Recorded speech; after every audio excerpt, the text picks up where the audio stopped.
Hello, everybody, and welcome to episode 217 of Super Switch Headz, the premier Nintendo podcast on all of the internet. My name is David Howe. My name is Patrick Nisley. My name is Summer Rain. And I'm Jordan. And we got Jordan Willis here. We got Summer Rain here. It's the four hosts. We're doing a show. I'm back, baby. A couple weeks off. It's nice to be back. This week we're going to be talking. Oh yes.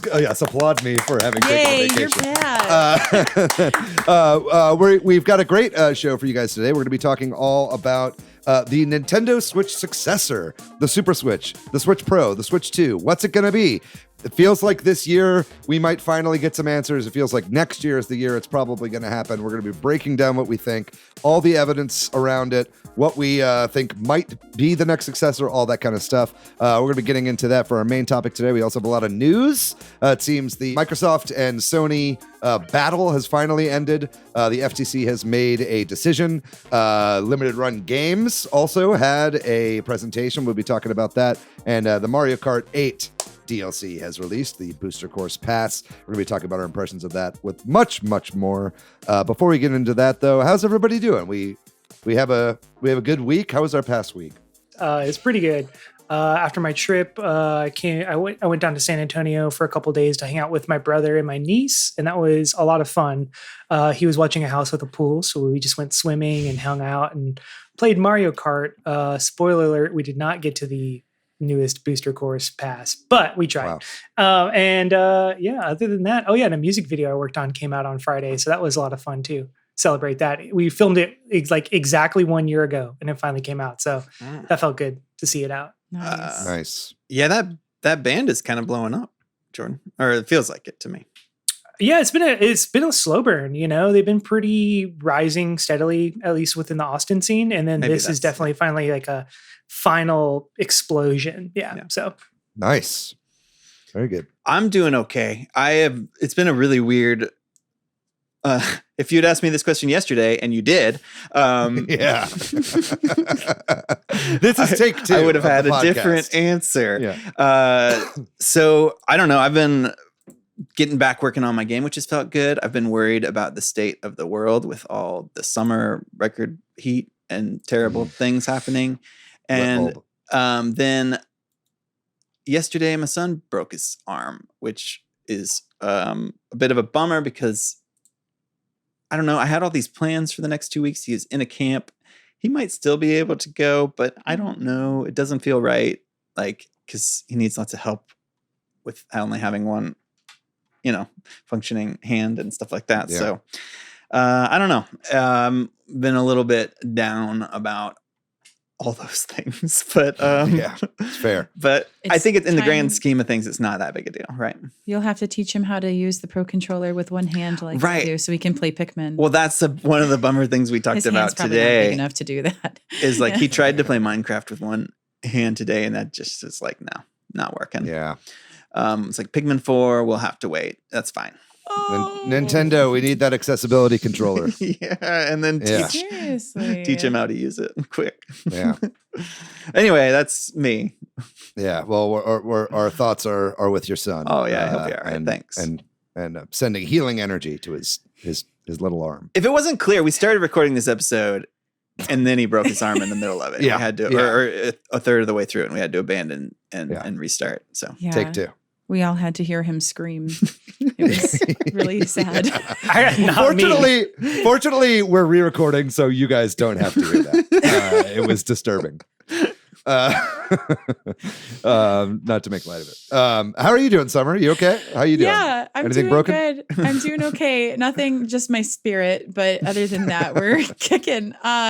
No, last week I got to go see one of my favorite bands for the first time in concert. Go-Go Bordello is doing a Midwest tour, but what's funny about that is on their social media, Eugene, the lead singer, was like, "We're doing a tour through Middle America," and everybody being like, the Midwest is not Mexico. Not knowing, but he is the Wanderlust King after all. Yes, he is the Wanderlust King, and they did play that. And I heard a recording that somebody took of the concert, and you can hear me like yell singing up an octave. I am the one who. Like you can hear Da, da, me da, da, da, da. perfectly in somebody's recording from that concert, which I think is hilarious because I got really excited when they played that song. Nice. Yeah, the concert was awesome. Other than that, yeah, also just a lot of Mario Kart and a lot of Splatoon Very good. this weekend. Really got back into it. It's nice to hear people are still making bootlegs of concerts. That has not gone to the wayside. Some of my favorite. I just love listening to bootleg shows I've been to. It's great. I'm doing okay. I had a long trip myself. Went to a Myst convention at the beginning of the trip. Mysterium Con 2023. That was a ton of fun.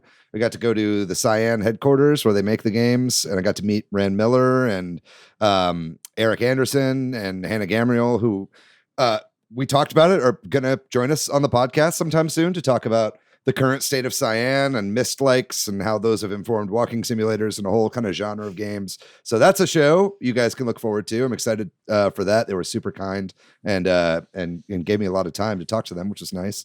That was just a super fun time. And then was in did a few nights in Yellowstone and Missoula, Montana, and stayed at this Airbnb with 10 people for 5 days in Salt Lake City. And that was a blast. So it was, it wasn't exactly the relaxing trip I was hoping it would be. There's there's a lot going on there, but I'm glad to be back. I'm glad to be back in town. Glad to be back with my cat Cosmo. And just had a follow-up dermatology appointment today, right before we recorded this. All clear as far as that's concerned. We'll be starting some follow-up treatment at MD Anderson later this month. Yeah, thank you. Jordan's holding up a mug that says "You rock." So that's what's been going on with me. I'm just glad to be back on the show and doing this with you guys. Nice. Well, we did a episode last week on remasters, given the recent bunch of announcements and games Nintendo's been putting out, in particular GameCube remasters. This sparked one of the longest and best discussions we've ever had on our Discord podcast channel. So many people chimed in, more than this, but just to name a few of the people who were part of the conversation: Medium Quality, Carusetta, Cool Uncle Vince, Cena, Jay, Steve Irwin, Swampy Southpaw, KSB, OKC, AV, tons more people. Everybody, honestly, thank you for that. Definitely join our Discord if you want to talk about these episodes, topics. And then over on the YouTube, Matthew made a comment about having a happy face when he heard Jordan do the intro to the show. Aw. Thank you, Matthew. Just trying to do you proud. And then Record 2 made a couple of comments on some of our older episodes about the Mario Bros. Movie, in particular saying that they were that they found it really refreshing how positive we were about the Mario Bros. Movie, as they loved it and didn't understand all the criticism it got. And also that it is now July and the Mario Bros. Movie has only just recently left theaters in the past couple of weeks, and it's had a crazy run. So it definitely did.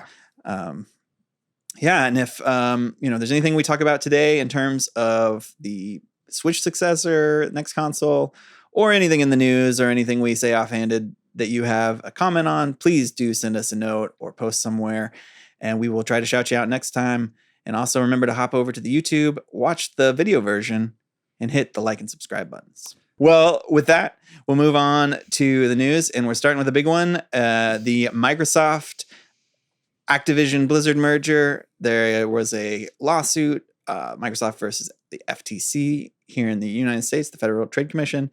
An order was issued in this case that denied the FTC's request to stop the merger. A judge issued this order basically saying Microsoft can proceed. This isn't the final hurdle for Microsoft, but it is a big hurdle.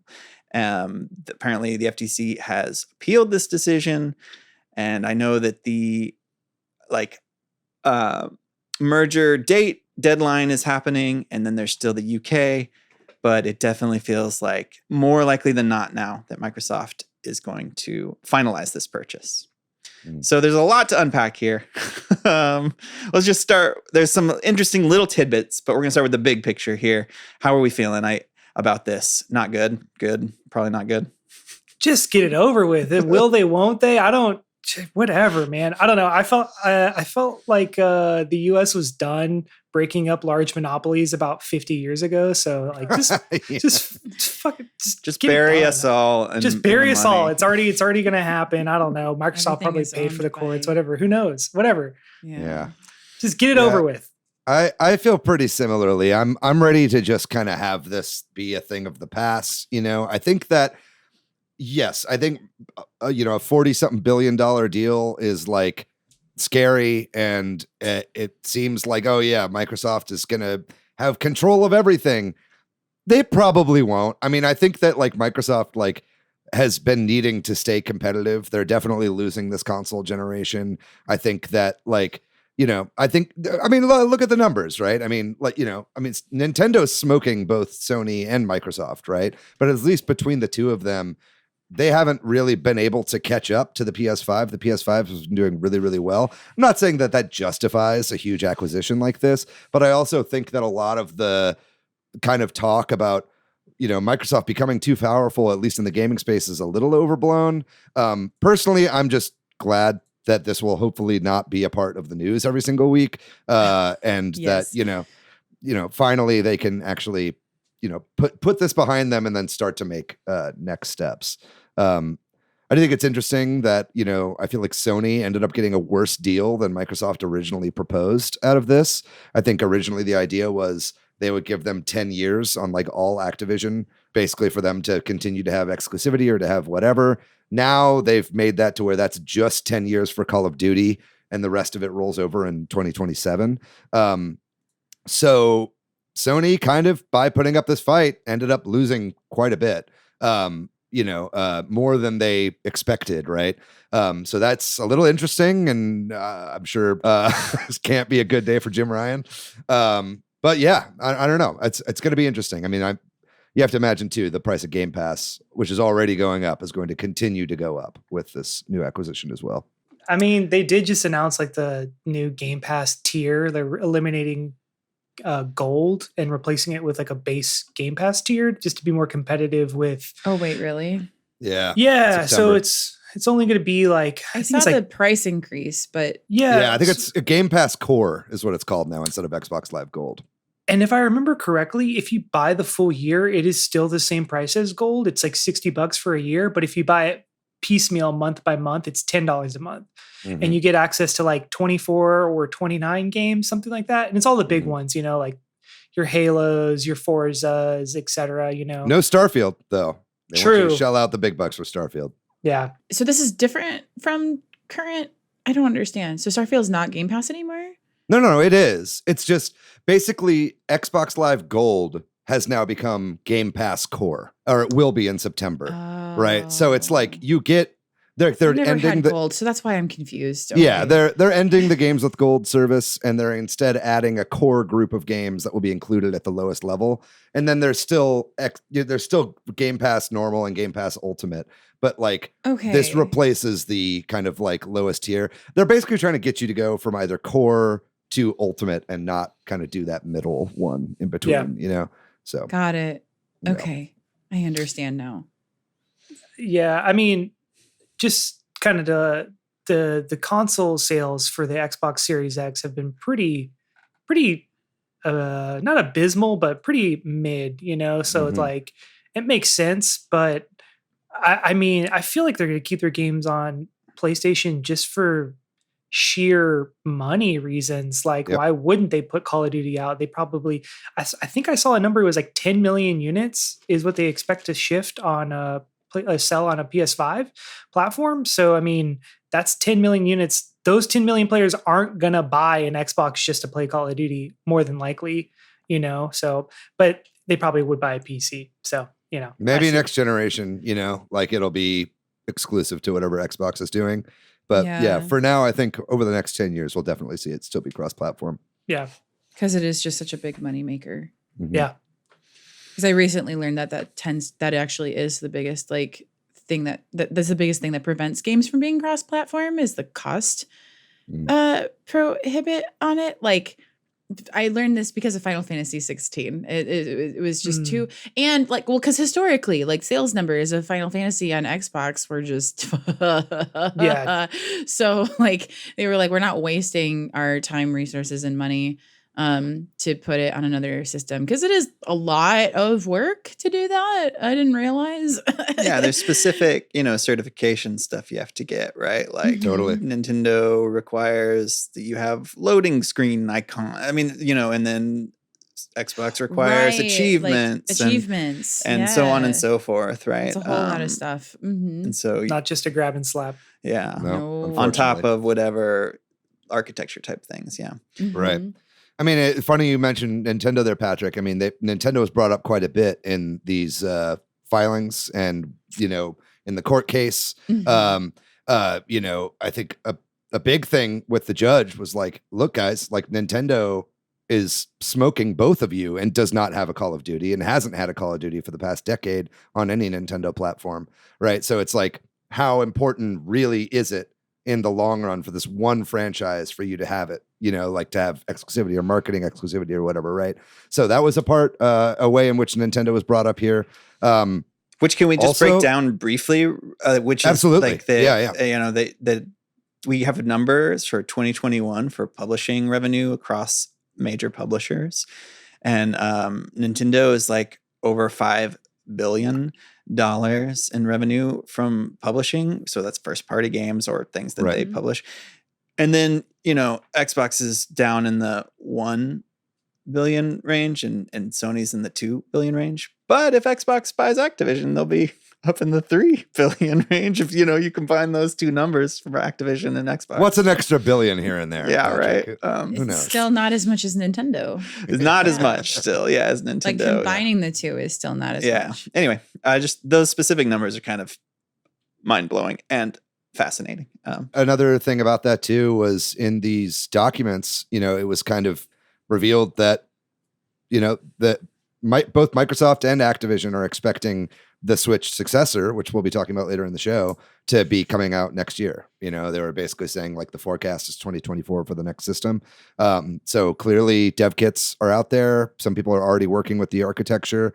We've got kind of a soft confirm. I mean, we pretty much knew Nintendo's going to be working on a new console, but there's just a lot of stuff that's not supposed to be public coming out of these filings. And it's interesting to read. Well, are we ready to move on? I know that was a big one. Everybody's ready.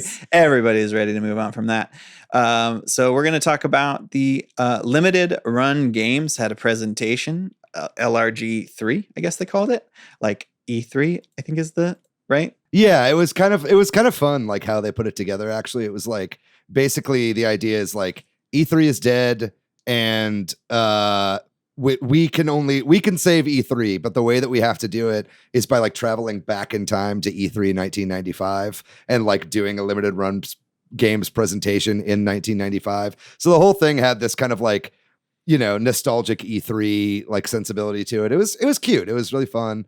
There were a lot of games that showed off the Carbon engine, which was created by Modern Vintage Gamer, MVG, friend of the show. He got a couple shout outs during the show as well. Just for what he's done for the Carbon engine and bringing a lot of these old games back to life on modern platforms. But yeah, this is a really great presentation. There are some really cool games shown here that I'm excited about. Yeah. Anybody want to mention any specific ones? Did anyone else watch this? I watched bits and pieces. I kind of like read the news and I was like, oh, that sounds interesting to me. For me, Shantae Advance, I think it's called, what is it? Shantae Risky Revolution. Yeah. Like I am I'm a Shantae fan. I have played all of the Shantae games. And to be honest, as of the last like 2 or 3, I think it was the last 2 titles kind of lost me. I didn't really enjoy them as much. But Shantae and then Shantae Risky's Revenge are phenomenal games. And then Pirate's Curse is really good as well. So I'm excited to see them go back because this is a Game Boy Advance game that got abandoned because I think the original Shantae didn't sell enough units. So they just kind of ditch the game entirely. So they're going to go back and finish development using the original code from that game. So it's cool. I think that's really cool to see them kind of go backwards and do this. And it makes sense to do it with someone like Limited Run Games where they can actually put it out on a Game Boy Advance cartridge. That's the only like announced release platform for it is Game Boy Advance right now. They haven't said that they're bringing it to anything else, just a physical cart.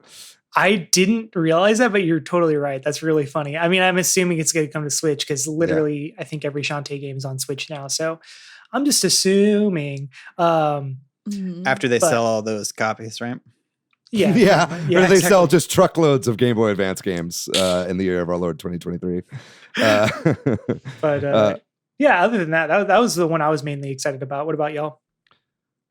Yeah, I think there were a couple that were exciting to me. Arzette, Jewel of the Faramore, or the Jewel of Faramore, is like Really a spiritual fascinating. successor to these Zelda CDI games, and it's done in the style of the Zelda CDI games with the terrible animations and everything. And it it's actually got, like, looks good. The voice actors from the Zelda Yeah. CDI games, and Yeah. I think the guy that's making it like made some Zelda fan games and stuff too. So Oh Yeah. my gosh. it's Yeah. really And then- fascinating. That one, I Yeah, think. that's cool. Clock Tower is being done with Carbon Engine. That's a Super Nintendo like horror game that never left Japan. That's getting localized for the first time. So that's going to be cool. The Gex trilogy is coming. A huge Gex fan. I'm really curious if those games have aged well at all. I would assume not, but fuck it. I'm going to buy the Gex trilogy when it comes out. Yeah, and there were definitely a lot of other stuff too, like Tomba is coming back. Jurassic Park, like classic franchise. Karateka is getting the like the Atari 50 treatment, where they're kind of showing like the making of Karateka and like kind of like how it worked, and then it's getting a remaster as well. So there's a lot of really cool stuff here that I'm excited to pick up. Yeah, I want to shout out Plumbers Don't Wear Ties. Yeah, It's like the That too. live action one. Yeah. Live action visual novel. Yeah. And I guess I'm looking at this list now and I'm trying to figure out the more information about Roller Coaster Tycoon. That is it just it's just a physical edition of what we already have on the Switch, or I'm not seeing Maybe. any other additional information about like if Yeah. it's being revamped. I don't need it. I don't need that. it didn't seem it. It seemed like a pretty straight port. Yeah. Yeah, it already okay. That game doesn't run great on the Switch from what I've heard anyway. So Mhm. that one's a bummer for me. But Plumbers Don't Wear Ties. Okay. Cool. Well, unless there's anything else, we'll move on to Mario Kart. The Mario Kart 8 Deluxe Booster Course Pass Wave 5. I did it. There you go. You did it. Oh, It's not that hard, Patrick. you ever It's the- have a dream where you wish you Mario Kart? It's not Wave that 5. hard, but every time I get tricked up by it. So Patrick, anyway, say it with me. It's the Mario Kart 8 Deluxe Booster Course Pass Wave 5 Feather and something else cups. Cherry. Yeah, cherry. Yeah. Anyway, these finally have released. Well, we got some Wii tracks, we got some tour tracks, we got that new bathroom squeaky clean sprint track. And we also got the 3 characters. I think was a big part of this one: Wiggler, Kamek, and PD Piranha. How are we feeling about these tracks? You can be the this worm in the release? worm car. Yeah, that's true. It's Mm, Wiggler in a true. Wiggler. That was the first thing we did. Put the worm in the worm car. Auto fellatio. Wiggler looks weird in a lot of the vehicles. Yeah, just the size, Especially in the Wiggler vehicle. I don't know about this drop, guys. I think this might be the worst drop so far. I think like there's a couple tracks I really like, but I think overall there's not. I mean, there's a few tracks in here that I could really take or leave. You know what I mean? I think like some are great. I like the bathroom course. I like having like Daisy Cruiser back. Yeah. And you know, I think this actually has some of the best city tracks so far. I think Athens is pretty fucking good, and I think Vancouver Velocity is actually a pretty good track too. But I don't know. I was like a little disappointed in this one. I really hope they're gearing up for like a big photo finish. I mean, I'll take the tracks. I like having more variety. I like having new tracks, even if they're not the best, just to have more shit in the online pool. Mhm. But yeah, I don't know. It's nice to have some new characters and stuff like this, but this isn't my favorite drop so far. How much of that is just a sort of diminishing returns of adding new tracks, do you think? Because I mean, part of me felt a little bit like, I don't know that I feel these are specifically better or worse.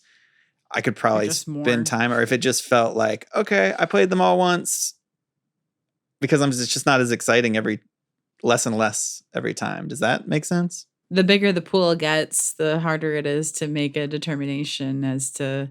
A lot of them are just going to be mid, which isn't a bad thing. They're just.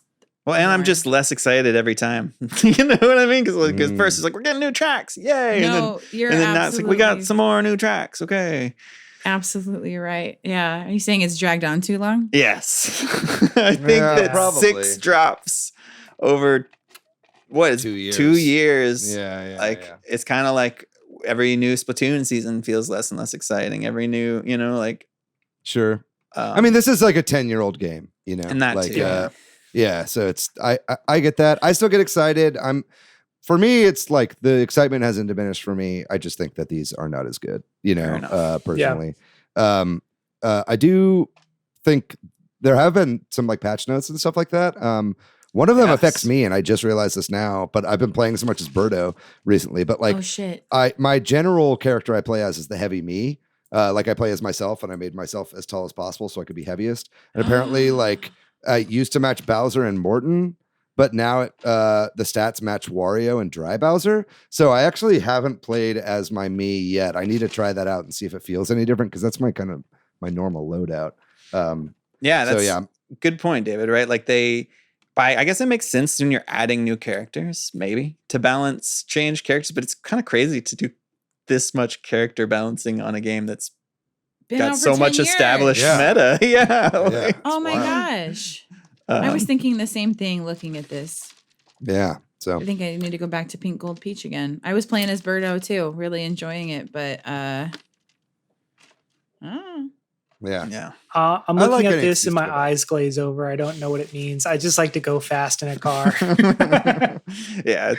And probably a lot of it's just very minor stuff. But if you're at high level, it matters to people like me and David. High level players. I get professionals, pro racers. Yeah, we win money at tournaments. We got a winner over here. Yeah, I did win a Mario Kart tournament at Iron Bear the other day, playing on these new tracks. It was like new tracks only, and I won. I won this little like Chinese like knockoff emulation machine, and has a bunch of fun games on it, like Mario Brothers 6 and Mario Brothers 9. Yep, that's hilarious. Which we'll talk about at the end of the show, I'm sure. Me and Patrick played some of those, but yeah, no, I'm still really enjoying Mario Kart. I look for any excuse to go back. Cool. Well, another thing that happened this past week was in Splatoon 3, the Splatfest, the ice cream Splatfest happened. It was vanilla versus strawberry versus mint chip, and vanilla, of course, won. Over half the players chose vanilla. I think the popularity was like 55% or something like that. How many times do I have to tell you, never bet against cum? Cum wins every single time. We could have picked vanilla too, because it didn't actually even look like cum. And we were talking about this when we were playing in It Discord. looked like cum, Summer. No, let's get real. It looks like cum if you have a piss poor diet, David. So maybe you need to evaluate what you're eting. I didn't say it looked like my cum. Okay. It's that sort of off-white color they use. Yeah. It just looked like vanilla ice cream that had like, that was more natural than like... So I didn't. It looked like the body's vanilla ice cream. Stop it. If they put white in a Splatfest, it definitely has won, right? Like, I mean, every time. Mayo right. won. What was the other cum? It was white chocolate. White chocolate also won. So, and when you think about white chocolate winning a chocolate, you know that there's something about the white that's right. Like it's not even chocolate, right? Like it doesn't make sense. I think objectively, if you asked, I don't know. Anyway, maybe I'm wrong, but we don't have to talk about this too much unless there's anything else you want to say. I was a little disappointed that the tricolor stage wasn't more modified after the previous Splatfest, where they made a really unique version of the stage that was used in tricolor battles, and it felt fresh. This was just kind of, what was it? Mako Mart, or I forget which one. No, it was the one with Dime in it. Diamond Barnacle Cool. Yeah. And it felt Barnacle and Dime. kind of the same problems I've had with the previous ones, where it's like I'm having fun playing the tricolor, but when you made it something real specific for it, it felt better and it made more sense and whatever. My minor gripe there.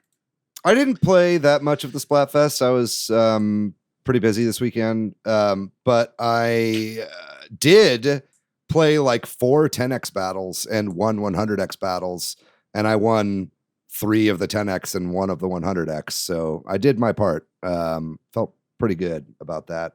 And it wasn't a total shutout. I think Mint Chip won the Pro Splatfest category. So it wasn't a total shutout, but next time, unlike the last Splatfest, that was a complete landslide. Yes, we got something.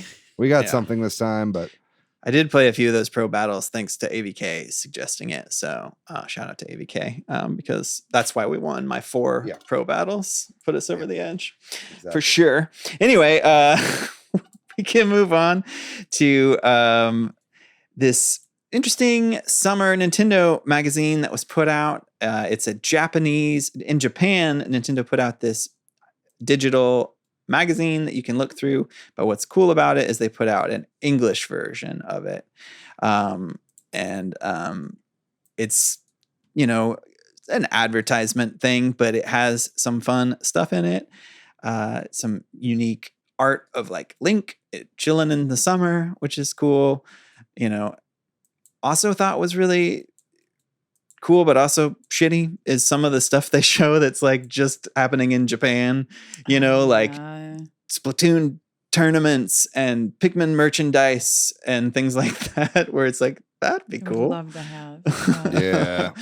But it's okay. At least we get to look at this magazine and read it in English. I don't know. It was fun to look through, I guess. There's also like a buff section, which we have to give service. I just got to that as I was going through. Wow. This would make for a lot of really great emojis. Oh my gosh. I know. I'm like mad we don't have Buff King DDD in Discord already. That's King DDD's my man. Yeah. But also, damn, I'm going to look at this for a while. All these buff guys. Yeah. And,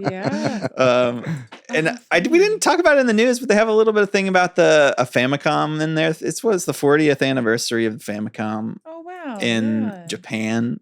It came out a year later, so I guess we're looking at that in another year or two, right? Or it is going to be the 40th anniversary. I don't know the exact dates, but that's been a big thing. They have like a website for that right now too. So this is definitely cool. I'd love if they had a physical version of this magazine, or just like an American one, right? Like where the stuff mattered. Like in the meantime, if you like this kind of thing, Nintendo Force is a really awesome fan magazine. It's on Patreon. It's very cheap to subscribe to. I get that delivered. It's like every 2 months. It comes to my house. So yeah, we've kind of got a version here, but it's just not made by Nintendo. But I feel like this would have been a really cool like my Nintendo reward is when I saw it. Like just just the digital thing even, right? Yeah, I mean just like 500 points and they mail you a copy of it. It's like these things are not that expensive to make. Yep. Yeah. Well, we're gonna round out our news this week with one final thing that kind of leads us into our main topic, which is that there's been some new EU regulations. I don't know the Council on something in the European Union has made some new regulations that don't take effect for a couple of years. They have made a bunch of them about batteries and battery devices and recycling and that sort of thing of battery waste. But of note to the Nintendo Switch and Steam Deck and really anything like that is that starting in 2027, all sort of handheld devices like that, including phones, will need to have the batteries be replaceable by the consumer, either with generalized tools or specific tools that they provide. So I think this is really interesting. Obviously, does anybody have any thoughts on this or anything you want to say? Dude, this is great. Like, God bless the EU for like everything they do. Well, not for everything. Well, okay, do, but making some of our things better. They didn't do a great job with like the banking crisis a few years ago, but like at least as far as like tech is concerned, like they're really pushing tech. they're pushing tech industries to be far more consumer friendly, right? With the widespread adoption of USB-C that's going to be happening soon. Like that's a huge one, right? I think everybody has been already starting to move to that just because they knew that was coming. Now Apple's going to have to use USB-C in their products. The whole right to repair thing is huge. Like I think that, I remember back when every phone had a replaceable battery. You just slide off the back and you can replace it. Now, if you have a fucked up battery, you got to send in your whole phone, and have them, use a fucking, Genius bar or whatever to do all this, And so it's like, like we don't need that. It's good to have something that we can replace on our own. Any kind of right to repair law, I think, is a good move forward. Once you buy a device, you should own that device, right? And be able to do anything you want to it. So I applaud them. I do wonder what this means for a next Switch, like what it's going to look like or how they're going to implement something like that. It's certainly not been the trend recently to have removable batteries. So a lot of people are going to have to change up a lot of stuff. But I think this is a great step in the right direction. Yeah. Yeah, I mean, with the USB-C law and specifically, I think it'll help cut down a lot on like e-waste. Because when you have a different charger for everything, like I have like 3 devices in front of me that all have 3 different chargers. Like that's stupid. Like, and so the battery thing, the only thing I'm worried about, and I think Karaseta had mentioned it in the Discord too, of like. Anything that is easily replaceable for the battery is probably not going to be waterproof. So any of these devices being waterproof is probably going to go out the window, which is nice considering, people drop their phones in their toilets and stuff, something like that, So, but I think it's ultimately a very good thing. And I wonder if there are going to be any sort of more like battery standardization or whatever. But as we move to like a more like electric future with renewable energy, hopefully this kind of pushes us continually in the right direction. Mm-hmm. Yes. So you just sounded like Thomas Edison when you're like, as we move towards an electric future. Fuck that guy. But anyway. Yeah. No, he's fine. Yeah. No, I don't know much about it. Yeah. He's total patent. Wait, is that the patent troll?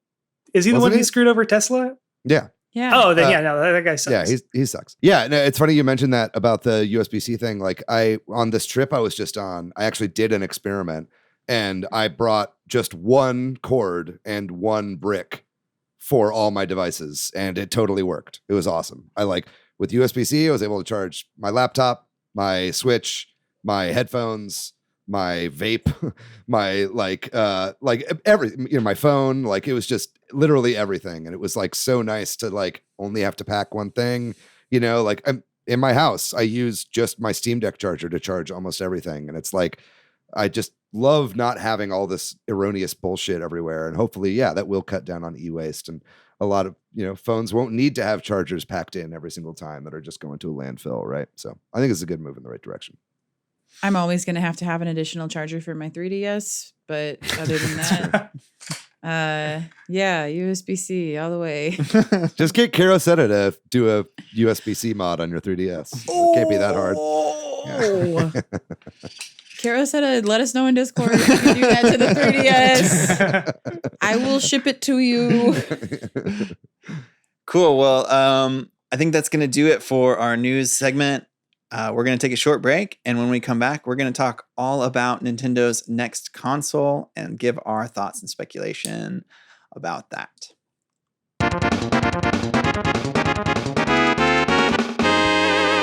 All right, we are back, and this week we are finally giving our thoughts and discussion on the next Nintendo console, the Switch Successor. Whatever that's going to be. There's been so many little bits of news and rumors, some more believable than others, that have been happening. A lot of them pointing towards a 2024 release. We're going to talk about those, but also give mostly our thoughts and our hopes and expectations about the timeline and the specs and all these issues for this next console. So I don't know that we need to do any sort of roundup of all the rumors and news, but there's been a lot of it. Any big picture thoughts from anybody? Anybody want to like take a wild swing before we get into maybe specifics? backwards compatible with every controller ever released by Nintendo. Yo, that'd be great. A Switch Ultimate. I know I was holding on to my my big wish for it, but truly I had kind of expected this from the Switch and was disappointed when it didn't happen because when they said, "Oh yeah, the Switch is going to be replacing it's going to be a console and a handheld," my instinct was, "Oh, does that mean you're going to be able to turn it on its side and also slide the Joy-Cons on the other side of it to play your DS and 3DS games since this is supposed to replace my 3DS?" No, it did not replace my 3DS. So that's what I want from the Switch Pro. Give me one that's like that freaking Moto flip phone that's out. Give me a Switch that You want a foldable Switch. Game Boy Advance SP. It's the Switch Advance SP. That's what I'm calling it. That's what's coming out. It's the Switch Advance SP. Well, that actually brings a really great maybe topic for us to kind of start with, which is the form factor of this next device. Is it a Switch Pro or the same thing but better, or is it something different? It's the Super Switch Advance SP. Yeah, do they keep the Switch Super name? Switch Headset. Ooh, headset. Oh, that's what it's going to be. Is now that Apple announced theirs, Nintendo is going to give us the. Okay. Well, let's take a step back. because I think that okay, we all know what Nintendo likes to do. Nintendo likes to be quirky, and they like to do new things, and they like to disrupt the gaming space, and they like to innovate, and they like to do all this shit. First of all, I don't think that's Shuntaro Furukawa's MO, right? I don't think that he's the disruptor that Iwata was, right? And nor should he be. I think he's pretty much from our generation. He's a little bit older than us, right? But he's he grew up with Nintendo like we did, right? Mm-hmm. I think he gets a little bit more right now what people actually want, Not that Nintendo innovating all those times didn't lead to great things, you know what I mean? I think the Wii totally shook up the gaming industry and made motion controls a thing. It opened the blue ocean strategy or whatever to all these new kinds of people, blah, blah, blah, blah, blah. The Wii U was obviously a big flop, right? But, look at the 3DS and the dual screen thing that they were doing with that and the DS, that was huge for them, right? But I really think what this needs to be is an iterative chill. This needs to be the Super Nintendo to the NES. You know what I mean? That absolutely. I think a foldable tech thing could totally work, Summer, you're talking about, because you don't have to use that if you don't want to, right? Yeah. But what they're going to keep falling into is this issue where they've got all these old classic games that you just can't play on modern systems because they don't have the form factor of whatever the thing was that it was originally released on, right? Mm-hmm. DS games, you can emulate a DS game on a Switch, or they have, DS games released on the eShop, but they're awkward and they don't feel good, and it's not the way that it was meant to be played, right? So I think it would be really smart of them to keep with what they have right now, which is a bit more of a standard form factor for something. The docking and undocking is enough of a gimmick, right? That is non-intrusive. It doesn't have any issues. They tried something with the IR sensor and nobody fucking touched it. And I think they're no, let's not do anything like the IR sensor again, right? Because no future console will have an IR sensor on one of the controllers, right? So it's I think it would be really smart of them for this generation, whatever it is. And I don't think it's going to be just a Switch Pro. I think it's going to be a Switch 2, right? But just iterate, just keep doing what you're doing. Make it a bit more powerful. Get back up to parity with some of these third parties, which is everything that we're hearing out of all the leaks, right? What was it? Bobby Kotick, who hopefully will be getting the boot soon from Microsoft over at Activision, said that he expects it to be PS4 level, right? Basically, as a system, right? Which is essentially what we see out of something like the Steam Deck. So I think if Nintendo could do something like that, keep the battery level where it's at right now. It doesn't have to be quite as powerful as the Steam Deck, doesn't have to be as customizable, but something that can just continue, where they can continue to make amazing first party games, which is what they're best at, with no huge bells and whistles. That would be my wish, right? I agree. I feel like this is just they're just going to do the same but better. They had so much success with this. I don't think they want to mess with it too much. That's what I hope for. that they're finally going to just do that. Okay, it's the Switch is just what we do now and iterations of it. Yeah, and then if they want to innovate, they make things like Labo or Ring Fit or whatever. Yeah. Attachments, yeah. Yeah. Peripherals. Do you think if they would add another screen on top of it, would it be an attachment? I would prefer that. I don't like it. I don't think they should. It makes me cringe. It makes me cringe. I feel because like they'll make every game have to use it. You know what I mean? Yeah, like, true. It's like we're gonna get back to a Star Fox Zero situation. They It's like literally- nobody wants to play Star Fox like that. You know, The Wii U failed for that reason because first of all, people didn't realize it was a new console. They thought it was like this additional gamepad, like screen gamepad for your pre-existing Wii. And then not a lot of games on the Wii U took advantage of that additional screen.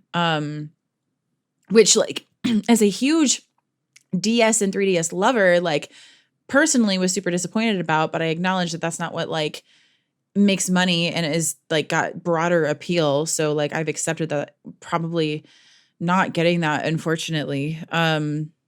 Maybe that like you said, a peripheral, but the idea of having to make games it's all just going to be like shovelware that take advantage of that peripheral, right? Unless I don't know. It's like it's almost like VR, but like in a different direction, I feel like. Yeah. You know, I think in my heart of hearts, what I want is something like what they do with like the Nintendo 64 controllers, where you have to like log into My Nintendo and order it that way through your NSO subscription. But they make just like an additional screen. And then for the NSO app, they add like DS games and you can buy this additional screen for like I'd buy $100. You know what I mean? And you like slide it onto the top of your Switch somehow. I mean, you don't even really need that. All you need is like a flip grip and turn your console vertically, which is what I originally assumed was going to be with the Switch. Like, I just that was a no-brainer to me. I thought there are some games that do that, like have Tate mode or Tate mode, Andrew Tate mode. I don't know what you want to call it, but like the vertical Not that. screen. Yes, like some games do that, but we don't really get that out of like Nintendo first parties. I think that would be a great way to add like DS and 3DS to the NSO service, you know, if they were to do something like that. But yeah, you would just need an extra accessory for it or whatever, right? Yeah, I feel like, but if we are going to go, you know, in order, we got Game Boy Advance with the Super Switch. We're going to get more additions to the NSO app, ideally, right? We're going to hit that. They're going to have to figure that out. That's going to be the next handheld system that they add. So what are they going to do? No, they don't, though, because just like we talked about last week, we're not getting a GameCube NSO. We just got a bunch of remakes. I think on the Super Switch, Switch 2, Super Switch, whatever you want to call it, we will get GameCube added to NSO. That is my gut feeling. Well, this brings up to a couple of things here that I want to talk about, which is NSO. I presume we all are in agreement that NSO continues to exist in its current form, probably on a next console. They've specifically said they want Nintendo accounts to be a thing that rolls over. I think Jordan made a comment about buying things through your Nintendo account. I could see them doing that for the early pre-order type stuff because they say they want to make it more valuable and all that. And I could see NSO sticking around in its exact form, but maybe, I don't know, something that's only on the next thing, right? Or more of a library or something. I don't know. I mean, that's pretty much like what I think is going to happen. I think we're getting all these remasters right now, but if it's going to be on the next system and they're going to add GameCube, it's going to be all straight ports. Kind of like how we get, you know, a remake or a remaster on the Switch, but then it also gets added to NSO, like Link's Awakening or something like that. I think I like the idea of GameCube on NSO, but I personally don't think it's going to happen. And I think it's just a degree of disk space. You know what I mean?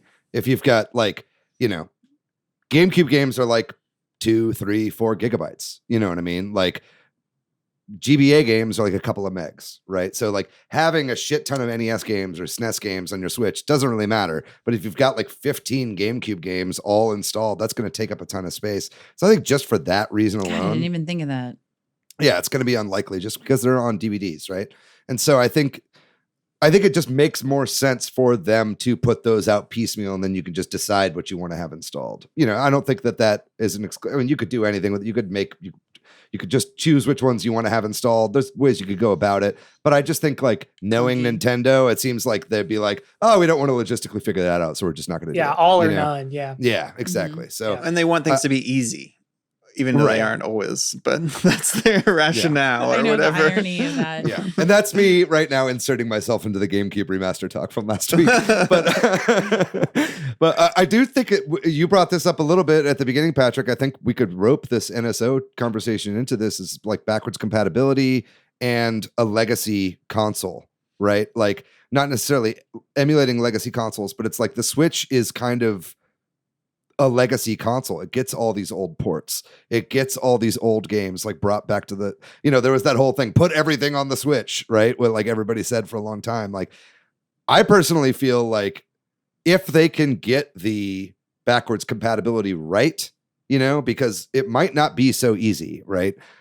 We're working on a tablet infrastructure. It's the Tegra chip and stuff like that. It's a tablet chip, right? It's not so easy necessarily if they want to upgrade the infrastructure to just have everything be backwards compatible. I think they're going to try and prioritize that, and I really think they should. But if they do, I could see Switch 2 being even more like every game ever of all time you can get on this thing, and they want it to be the one system that you'll ever need, right? Like, so I think that like that would be what I would want out of the next Switch as far as backwards compatibility, NSO, classic games and stuff like that is concerned. But yeah, they really have to make sure they can get the infrastructure right, because people will be very disappointed if their Switch purchases don't make it over to whatever is coming next. Yeah, I mean, I don't think anybody's going to say, I don't want my software purchases to come over, right? There's no fan, or, I mean, maybe there is some crazy fan that feels that way, but like most rational people are going to say, I would love it if I didn't have to rebuy, I don't know, whatever games that you play a lot and might want to continue to play on another system. So obviously we all hope for that, right? That literally was a selling point for me personally with the Wii U, was that they had it. Which gives me hope for a Switch successor, is it was seamless to transfer everything on your Wii over to the Wii U. And yes, some people may see it as a little bit of annoying that you would like access your Wii channel from the Wii U and then you were like in the Wii interface. And that's how you would access all of that. And that's how you would play your Wii games and still access all of those other Wii channels. I didn't mind it personally. I thought it was kind of cute. But like I still had all of my virtual console games, and I appreciated that was how they handled that. I wouldn't mind something like that. It was easy to transfer it. I mean, that's one way they could do it, right? I mean, I think that's how Nintendo has historically done it, is where like with the DS, there was just a GBA built inside of the DS. Right. The Wii U just had a virtual Wii inside of it, and you went to that infrastructure. I could totally see them doing that again this time. It just depends on space, battery consumption, if they're able to fit a Tegra chip and everything that was in a Switch in with whatever new chip the new Switch uses, but I mean, that's one way to go about it. It's kind of a caveman way to do it, instead of like properly figuring out the ways to like actually port stuff to a new infrastructure, is just put the old chip in it. The problem with that is you can only really do that for one generation, and that's kind of what's been happening, right? Is like, 3DS doesn't play Game Boy Advance games because they didn't put a Game Boy Advance inside a 3DS. Just plays the DS games. Yeah. Well, regardless of how they do it, what about the question of will they do it? Like, we all want it. Yeah. But do you think that the next console will have your purchases from the Switch carry over? Yes, for a handful of reasons. One is like, historically, like David was talking about, they'll do like one generation. And that's been pretty common, We could even play GameCube games, which still blows my mind. You could put that little disc and it would work like that, So I think they do have that in mind, and they know that's what people want. And that's kind of what the implication with this whole new account system, the fact that you had to make a new account to keep going. But I also think because, I mean, we're getting like the Princess Peach game next year. So what's going to happen is if they release the Princess Peach game and then 3 months later, Switch 2 comes out, do you have to buy the Princess Peach game again for the Switch 2? So I feel like there's going to be some, we have games coming out next year that we know about that I don't feel like they're going to want to muddy the waters and cannibalize sales of a new system by releasing games on an old system, games that people want. So if it's like some way that you can play it on both consoles, everyone's going to be happy and they'll make even more sales. So I feel like that's one of the main reasons I think they're going to figure that out in some way, shape, or form. I also think they're going to use cartridges again because all of their portable systems have always used cartridges, and they've never done a disc system like the PSP had. So, I mean, I think we're going to stick with cartridges. Why not just stick with the same form factor of the Nintendo Switch cartridge and just keep moving forward with that one cartridge and have the same slot in the new one? Yeah. While we're talking about backwards compatibility and form factor and stuff, what do y'all think about like Joy-Cons and the dock? Thank you for holding them up, Patrick. I am holding Dear up listener, Yeah. Patrick is holding up 2 red Joy-Cons that I presume are from the Mario Edition Wii. That you These have are actually both left and a right. the neon. I have the blue and red. I would have totally forgotten what they looked like had you not held those up. Yeah. Forgive me for not remembering every Joy-Con. I will hold them up for this part of the discussion. No, so do you all think that like they'll stick with Joy-Cons? I think, while we all want software to carry over, I know some people have gripes with Joy-Cons in terms of size, in terms of cost, in terms of yada yada. So I could see this being a more divisive issue. We're gonna get the Joy-Con Plus, like the Wii Emote Plus. But these will still work. The old ones will still work, but you could also you could either get an attachment for your existing Joy-Cons, or you can buy them in the complete new. I don't know what an attach. I have no idea. I think that they're not going to attach. The Switch is just going to get longer. I think it's going to be like the Wii U, where like the Wii U used like the gamepad and it used like a bevy of other controllers, but also you could connect Wiimotes wirelessly. Like I could see them doing something really stupid like that, where it's like they have new rails and it like doesn't like fit exactly, so you have to get the new controllers. But they're like, but your old Joy-Cons will work. You can still technically sync them to use exactly them as controllers. Because everybody has like 6 Joy-Cons now, so it's like it's like a bunch of controllers you won't have to buy, but you won't want to use them because there are better ones. It's like it's kind of like their way of satiating people that are like on a budget. While still encouraging you to buy the new thing. That's what I would anticipate. I could even see a world in which they don't come off, but either way, I think you're going to get something with like Hull effect sticks or something that addresses the drift issue that we've had this generation. They just abandoned that for the Switch. They're like, fuck it, we're too far gone. But I think the new system will have something that addresses that. I think official like Joy-Con support will be done, What about the dock? We know that the dock theoretically can handle better specs than the Switch, and that was one of the rumors / kind of clear that it existed, but got pulled of a Switch sort of upgrade, right? Was that it could utilize the dock's ability to upgrade to 4K and that kind of thing? It can output 4K technically. Yeah. So you think the dock will stay the same? Or is it similar to David's situation where there's a better dock, but if you want to still use, I don't know. At the end of the day, it's a USB-C hub, right? The dock, I barely use my official dock anymore. I just use a third-party USB-C hub, right? If they had some sort of processing power or something that could boost it up to 4K, at least in the UI or in certain games that are not like super overpowered, I think that would be smart. I could see them doing something like that for sure. I kind of hope that the screen stays 720p though. I think that having a 1080p screen is not worth it and would eat away at your battery life and cause games to perform worse. And targeting 720p is something that like the Steam Deck does really well. That's how it's able to play a bunch of like AAA modern games at high graphics, is that it's rendering at 720p. But then if you slide it into a dock or something, if it gave it a little GPU boost or something like that, I think that would be pretty smart. The expansion pack, but for your dock. Yeah, basically. Yeah. I definitely think, in this generation, whether it happens or not, they're going to have to figure out some sort of 4K capability just to have some sort of parity with the modern consoles, because they're never going to compete with complete power. PS4 eventually was able to do 4K, I think, with the PS4 Pro. Mm-hmm. So hopefully they're at least able to figure out some sort of 4K 30 frames per second situation. I don't think it'll hit 60, if I'm being honest. But I feel like they got to figure that out. Otherwise, they're going to maybe just fall too far behind, but we'll see. It seems like we're all in agreement it's going to be a Switch-like. but maybe we can talk about the big one, which is the timeline.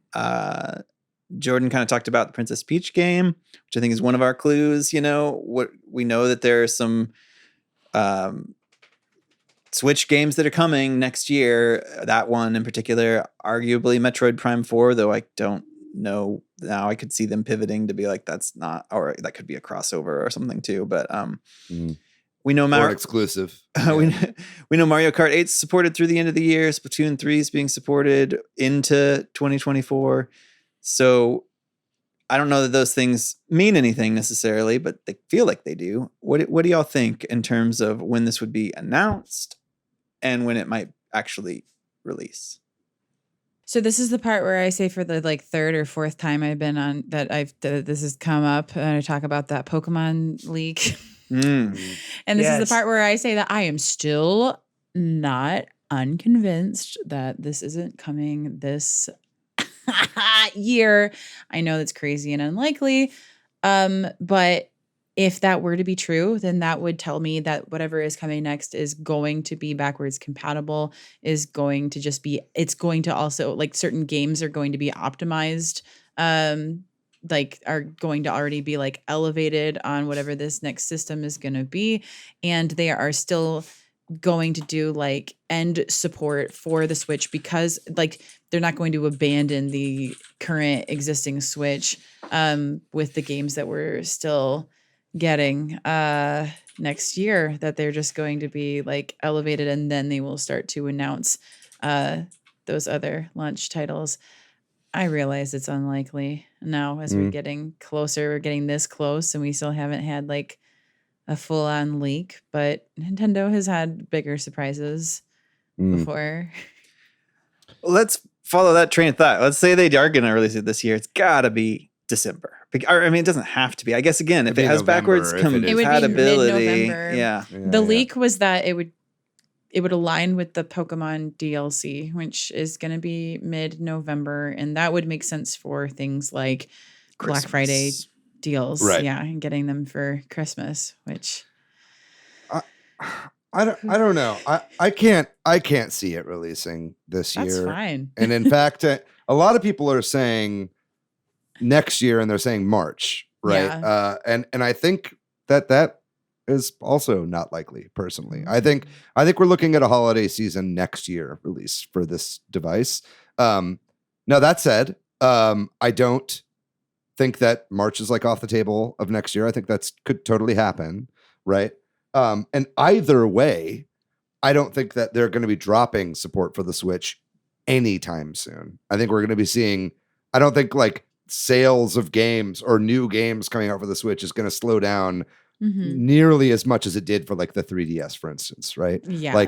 In fact, I think from these FTC Microsoft filings, we heard them talk about they're we're going to be bringing Call of Duty to Switch.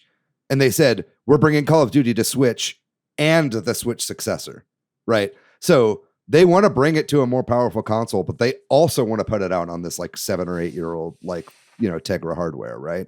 So it's I think that the install base is fucking huge. And I think Nintendo really wants to get to that 155 million mark of selling as many as the DS, or selling as many as the PS2. I think they would love to have the record for the highest sold console, right? And so I think, some of that might just be Switch 2 is just called Switch Pro, and they just continue fucking beefing up these numbers forever. You know what I mean? Like, depending on how they want to do it. But either way, I think that like Switch support is going to continue for a long time. Even if this does come out in March, even if this does come out next holiday season, I think we'll keep seeing sales of the Switch. I mean, shit, I just bought a Switch Lite the other day. You know, like people are still buying them. There are people that still don't have these consoles, right? Timeline to me feels like holiday next year, but I just don't think we're seeing the actual Switch proper go away anytime soon. Nor should it really. I mean, shit, like Tears of the Kingdom, like showed you can still do a lot with the system. You know, we've still got like big mainline Mario games coming for it. You know, I think it's still got a lot left in it. But I do think there will be some crossover period of a couple of years. Yeah, I mean, I also see too another way for them to kind of extend the life of the OG Switch is price drops whenever the new one comes out, and I feel like that might be that one little hurdle to throw them over. You know, like drop the price of the Lite, drop the price of the OLED, and be the OLED. Those are the only two models at that point. Yeah. You know, and I think you can push it, man. Yeah, but yeah, there's definitely going to be crossover. I mean, that happens pretty much. I think Nintendo's the outlier, but I mean, with PS2, PS3, et cetera, there was always crossover. There's games that release for both consoles, the new one and the old one. So I feel like it's going to be something similar. That's what I was assuming. Yeah. I could see a $99 Switch Lite being very attractive for my first game console for like kids. You know, shit, like that'd be. I'd be tempted to get a Switch Lite at that price for myself. You know, like I didn't buy that Switch Lite for myself. I need two. Yeah. But I mean, like just the form factor of a Switch Lite, like feels good. You know, and just like having something you can throw in a bag and not worry about getting scratched up or some shit. You know, it's like something like that. I think would make a ton of sense at a $99 level while they're selling like $399 Switch 2s and like maybe $199 OG Switches or whatever, right? Like, I think that would be a pretty great model for them, and they would continue to see sales like in the millions each year. Yeah. Before we move on from specific timeline, Jordan, you didn't give a guess. I'd love to hear if Summer is saying still keeping the flame alive for late 2023. It's just fun too. Yeah. David's saying late 2024. What do you think? I'm kind of with closer to David, late 2024, if only for the fact that we know other Switch games are coming out sometime next year. I just, it doesn't, March seems so soon. It's far away, but seems really close. But yeah, I mean, they like to play it close to the chest. So I would say, I mean, September at the earliest next year. September 2024 is my earliest guess, but probably, closer to a holiday, maybe October, November. But that being said, if they do put it out next year, I think the reason I'm feeling that way is because they want to pump those numbers. I don't know. They want to like be able to meet demand, I feel like, because there's been so many other consoles where they had such a hard time meeting demand. I'm just now being able to find PS5s and Series X's when I go to like Target, and it's been 2.5 years that those consoles have been out. So I feel like they're going to want to just be strong out the gate. So giving them enough time to be able to manufacture all those things. Yeah.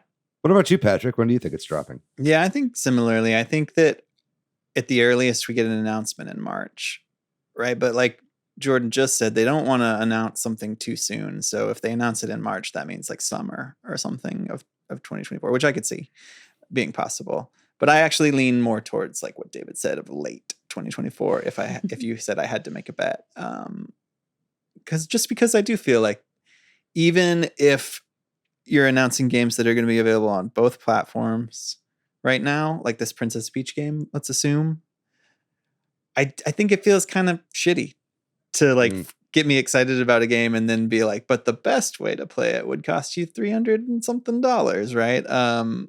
Which maybe could lead us into launch titles discussion and that crossover area, or anything real quick before we move on to that. I just want to say, if the Switch 2 does come out this year, we all have to buy Summer a copy of 1-2 Switch. Everybody wants. Everybody wants. Well, we'll get you both. Like 3 copies. You deserve it. Yeah. Yes, I deserve 3 copies of everybody 1-2 Switch. Thank you. All right. Sorry. Yeah, we can move on. Yeah, no, well, maybe we can talk about launch titles. If this system comes out, or when this system comes out, do we think Metroid Prime 4 is the launch title? Do we think Mario Kart 9 is the launch title? Those are some obvious Genealogy of the possibilities. Holy War. That's the one my launch God. title, yeah. Stop trying to make genealogy of the Holy War happen. It's never going to happen. No, I'm just It's kidding. definitely happening. It is Well, going to happen. Yeah. No, actually, you know what? I'm not going to say that it's going to happen because yes, just because it was included in the leak for Fire Emblem Engage, the Switch coming out this year was included in the Pokemon leak, and all Yeah. of that was true. And if that doesn't happen, then I guess I can use that to say, well, the genealogy of the Holy War. I'm going off. If genealogy of the Holy War comes out, I'm buying you 5 copies of it. Everybody wants to Switch. I also think this launch title discussion is interesting because when you think back to when the Switch launched, there was a lot of criticism that there wasn't a lot of games. A lot of launch titles. Yeah. Right. But if there is backwards compatibility, Yep. that criticism is instantly gone. There's so many games available, right? I kind of don't think Metroid Prime 4 is going to be a launch title. I mean, it could be, definitely. But it doesn't feel like the strongest launch title they could go with. You have here Mario Kart 9, and I think that makes sense. I think we're missing the forest for the trees here. I think it's going to be 3D. Mario Odyssey 2. Or whatever the next 3D Mario game is. Like, why haven't we seen another 3D Mario game on this console? They're clearly holding it for whatever's next, right? I mean, and you know, I guess it's just one per system, huh? Yeah. I mean, it kind of has been, I guess, historically. But I mean, you know, the Odyssey Wii 2 on the Wii or the Wii U? or Galaxy 2. Galaxy 2 was on the Wii. Galaxy Yeah. 2. That was one of the few exceptions. That Exception. almost felt like a bit of like, I think that also started as like an expansion idea that they had, and they just ended up doing the it. Wii U didn't get a 3D one, so there you Oh, go. I got 3D World. What? I don't know if I count that as a That 3D doesn't Mario count, game. It's does a it? weird in That's an between. absurd thing to say. That is an excellent game, and it's the 3D game, and it stars I'm our not main man saying Mario. I don't like it. It has Just- 3D in the title. That doesn't count. Oh It my, really you guys are doesn't. insane. It's more structured like a 2D So, game. yeah. Okay, whatever. This is so stupid. I don't want to I have this would not- conversation Let's with you right have now. this discussion as a debate actually- episode soon. And save You it. I would- for get that. what you're saying. I like You would understand put what you're saying. Super Mario 3D World in between Galaxy 2 and Odyssey? Like in the Yes. timeline? Yes. Yes. Are you kidding me? It's a full 3D Mario game, dude. Like, whether you want to agree with it or not, you can move the camera around and you're in a 3D space. You can't move I don't the want to have this camera conversation right now. all the way. Like there's I'm sorry. I'm getting heated right now for some reason. I apologize. it's okay. Let's have this conversation at a future date because I think it's an interesting debate. We included it in our 3D Mario rankings episode, Patrick. We shouldn't have. I wasn't gonna bring that up, but that's where my mind went. I was like, it was in the episode. Let's talk about 3D So Mario launch would make a titles. lot of sense. Yeah, as a launch title. But I feel like they would really want to come out strong with more than one big game or some at least announcements, right? I have Snipper Clips 2. Snipper Clips 2, baby. 3-4 Switch, everybody. 3-4. Nobody 3-4 Switch is what it's called. Shut the door switch. No, okay, so we've heard the rumors about a Donkey Kong Country game, right? Yeah. So, so check this. 3D Mario, Super Odyssey 2, whatever you want to call it, and then the Donkey Kong Country be the 2D game. So they have a 3D game and a 2D game. Definitely don't think Metroid Prime 4 is coming out anytime soon. And I hate to keep saying this because I've been wanting this game since they announced it like 7 million years ago. But the other thing I could see is definitely Mario Kart 9. So between those three things, I think like they'd be set. And I also even see maybe Mario Kart 9 being almost more of a live service game. So Yeah, I think it should be. I think NSO that's the or big something, three yeah. things. Yeah. Yeah, I see that. I It's think you included basically on the just Switch. I think we're basically describing the year one of Switch 2 right now. Yeah. Right? I mean, look at it in the way that the Switch did it, right? Like we had a couple of games at the very beginning, but like really quickly we got Mario Kart 8 Deluxe. Then really quickly we got Splatoon 2. And then obviously opened with Breath of the Wild, right? And then we later in the year got Mario Odyssey. And it was kind of like every month there was like a new banger, or there was like maybe a month that they missed in there or something like that. But I think that's what we're looking at here. I think that we'll see New 3D Mario, Donkey Kong. I think those are really good calls for like the first like 2 or 3 months of the new system. And then I think that we'll see like if it does come out in March, I think we'll see Metroid Prime 4 in like holiday, or if it comes out holiday, we'll see it like over like March of the following year or something like that. So they can justify having it only on the new system, because that game is probably like, that game has been in development for so long. It's got to be really intense. It's got to be big. It's got to be hard to play on the Switch. You know, I think that this is a game that they won't want to put out right at the very beginning, because a lot of those games are going to be playable on both, I would think, right? Maybe not necessarily, but that's kind of my thinking on it, right? If you want to look at like how Breath of the Wild did it. And so, so yeah, I could see them putting that out just a little bit later, but I think either way, we've kind of had a drought of like new games recently. It's been a lot of remasters, been a lot of re-releases and stuff like that. I think the first year they're going to pack full of stuff so they can move this huge install base over to the new console, right? So I would not be surprised, but I don't think we're going to get a ton day one, because there's just no reason to. Nintendo likes to hold on to stuff. They're going to try to play this a little bit smart. I feel like the other thing we might get on a day one, though, and this is complete speculation. I don't know if they're going to do this, but like enhanced versions of old games. I don't know if that's something they're even thinking about or what, but I feel like that's another way to extend the older titles. Is okay, now you can have the 4K version of Tears of the Kingdom or something. I don't know if it'll happen, but that would be sick, and that would be a really easy way for them to like take existing games and push them forward. That's what I was saying, but Patrick said he thinks it'd be shitty. Do you have anything to say for yourself? I literally said I think it's more like stuff that we don't have yet and closer to, right? Like, if it depends on when the system releases and which games. I don't know. Does that make sense? I don't know if I'm articulating what I'm trying to say very well. Yeah, but also better version. I would totally. But also, Summer's right. I would totally play Tears of the Kingdom Intergrade at 60 FPS on the Switch too. Yeah, Yuffie is there. Yeah. I would replay that game at 60 FPS. Like, it would be a totally different experience, I think. I think we should wrap this up. Obviously, we could talk about it longer, but any final thoughts or anything you didn't get to say or anything? Let me turn it sideways. On the sides, the other sides. Do you want my flip grip? I never use it anymore. I'll just. What does that mean? It's like a little plastic thing you slide your Switch into, and you put the Joy-Con rails on the side, and it's vertical. What am I gonna play? Yeah, only a few non. You can play Downwell, pinball. You can play Pinball FX, and that's it. The flip grip is actually really cool. I do enjoy it, but it's okay. But mainly I mainly use it for pinball and Downwell, but nothing's optimized. I think I do think you kind of made a joke about it earlier, Summer, or maybe you weren't joking, but I think that like VR is not off the table, and I think that it would be really smart, and I kind of always wish we had that for the Switch. I mean, we have the Labo VR now, but it was a tech demo more than anything. No game really used it, but I think some sort of headset you strap onto your head, and then you just dock the Switch 2 into the headset makes way too much sense. The first game that is optimized for it is Animal Crossing New Horizons. Like first person Animal Crossing New Horizons. Yep. That's the first game that you don't have to buy anything new for it. You just got to get the VR headset, you get the new Switch. Nice. And you're in there picking apples. I like how close you're talking to the mic right now. It's very Animal Crossing. Very ASMR.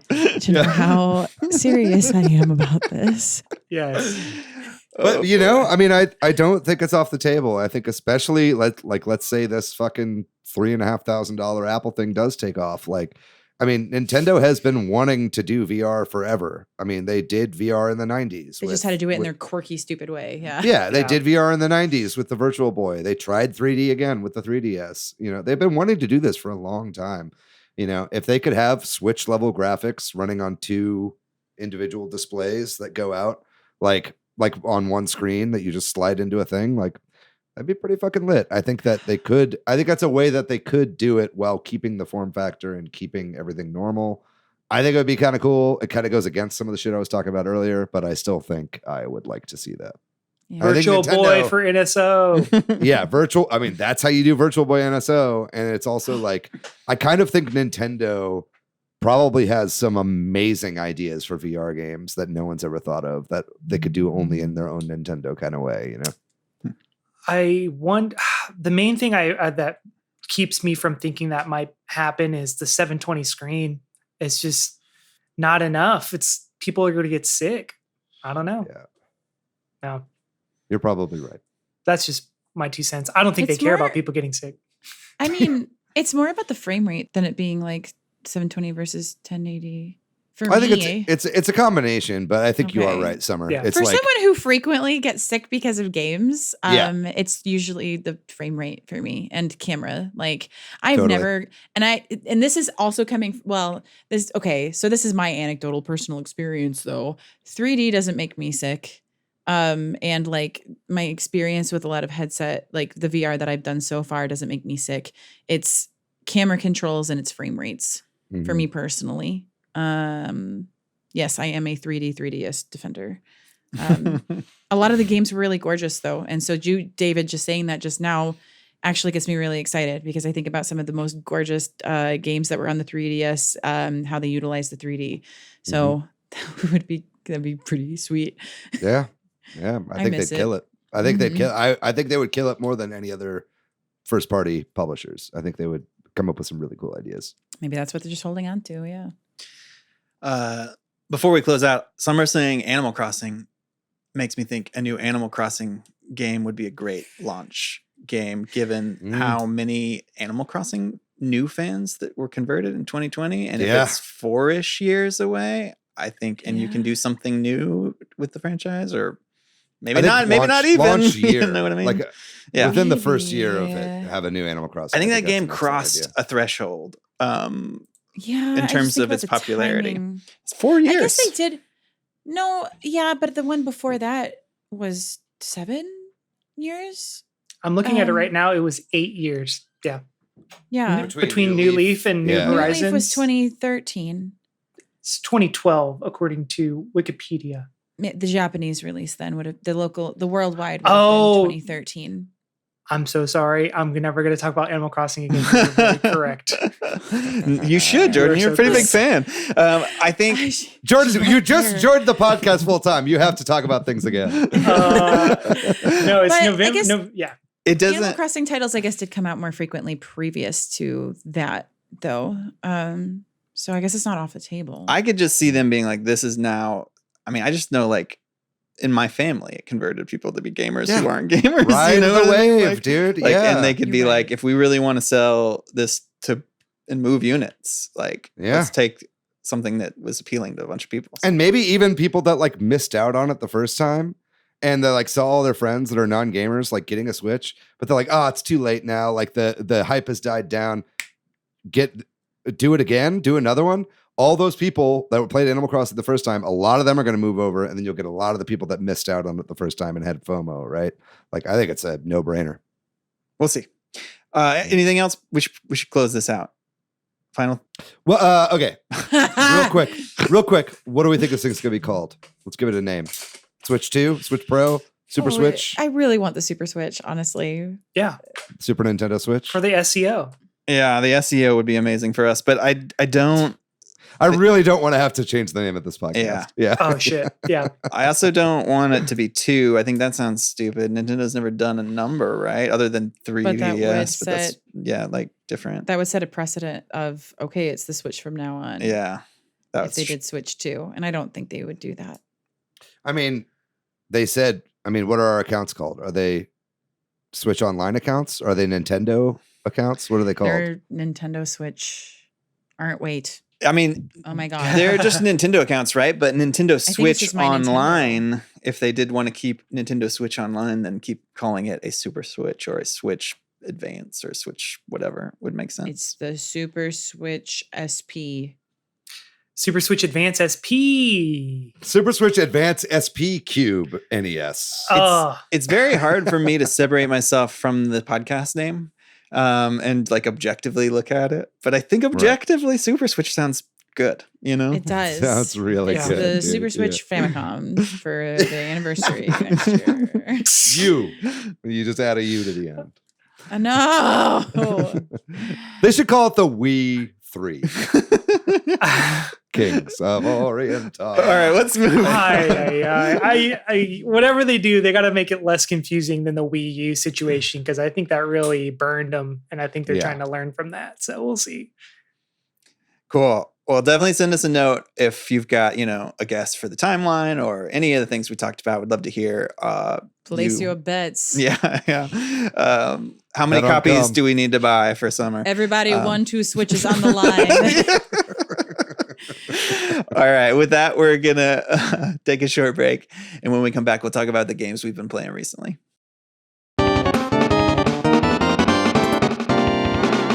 With the Splatfest, and even without the Splatfest, I played a lot of Splatoon within the last week. I got really hardcore back into playing Salmon Run a lot, and I got back up to Executive VP, and then there's been a lot of good rotations, and I've just been kind of obsessively playing Splatoon Salmon Run.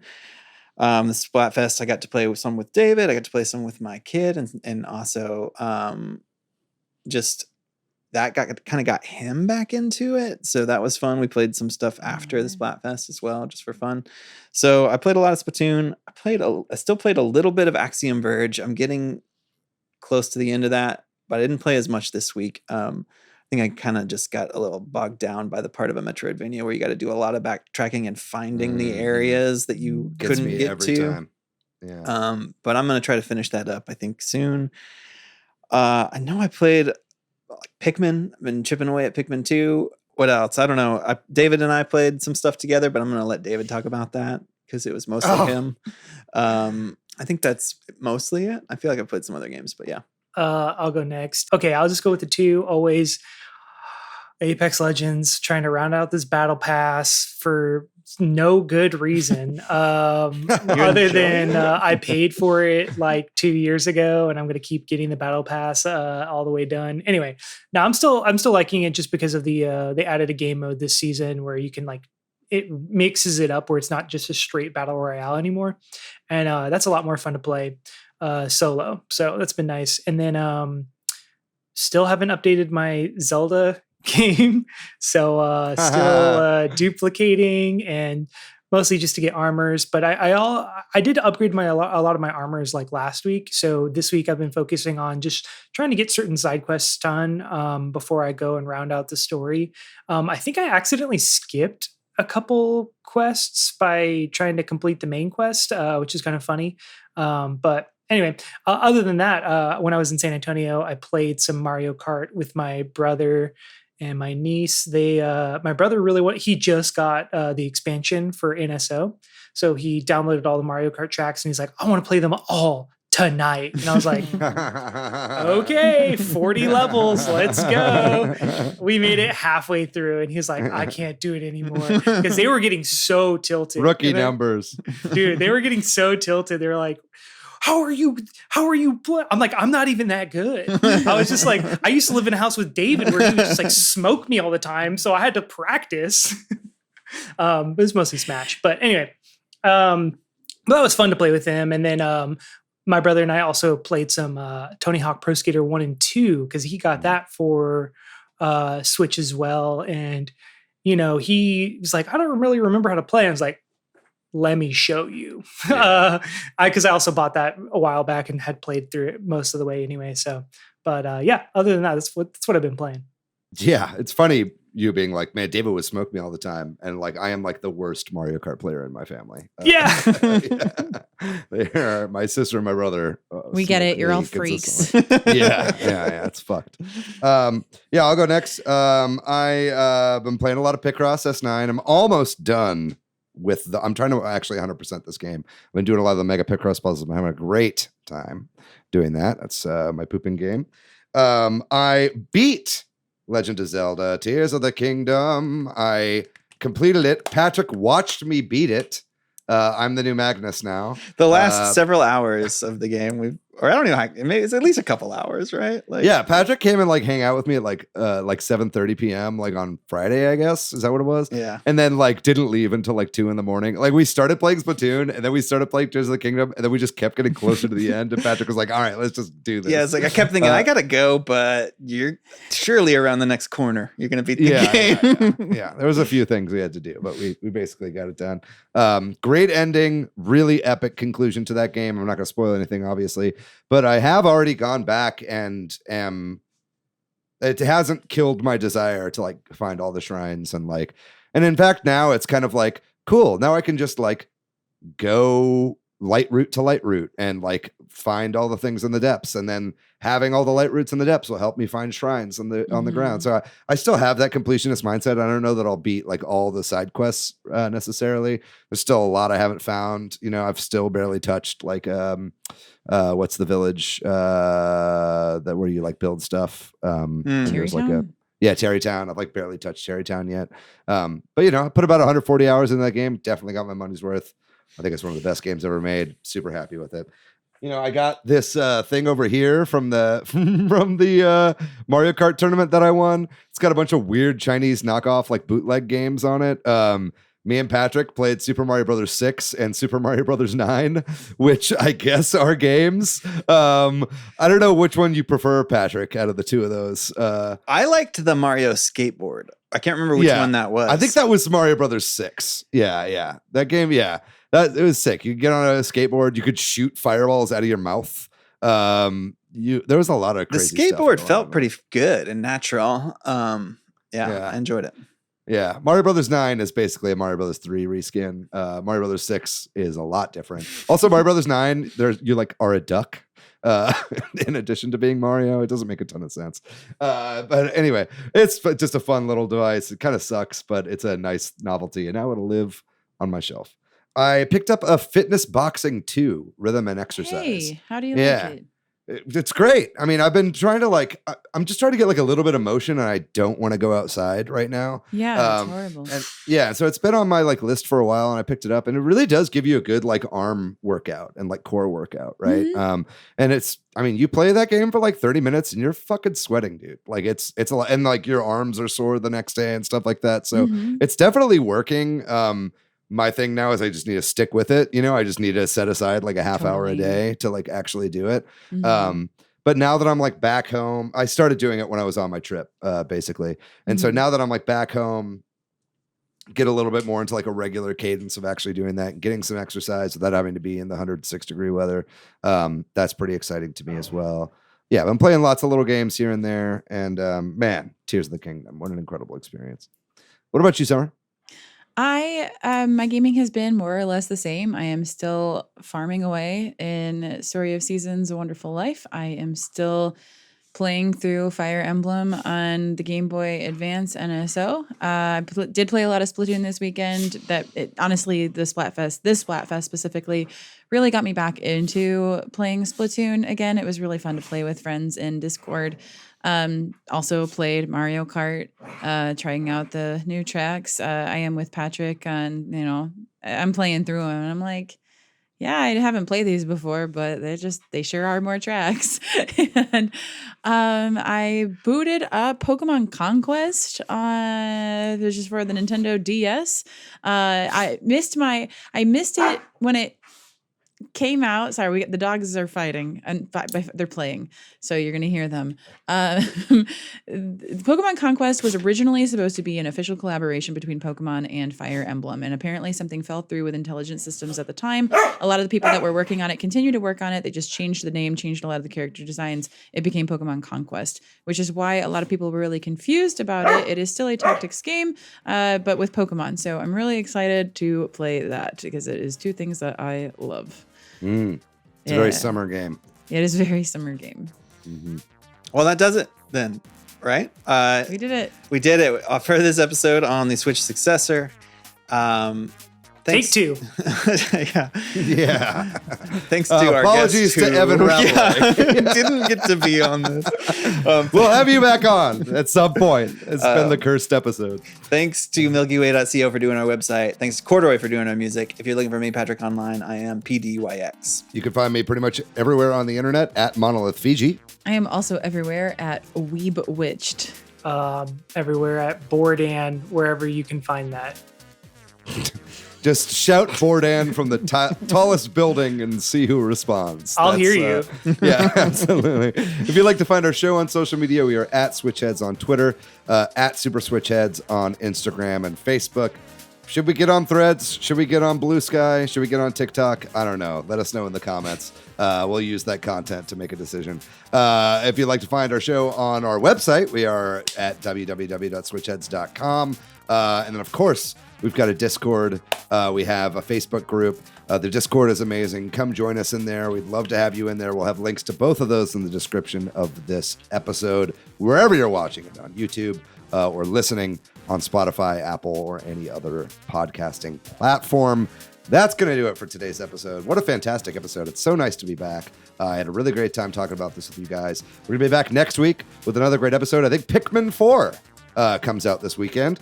So we're probably going to be talking about that next week. Very excited to talk Pikmin with you, Patrick. Yeah. And hear your thoughts about this game. And I'll be playing it some myself. So look forward to that. But until then, gang, you know the drill out there. You guys stay safe.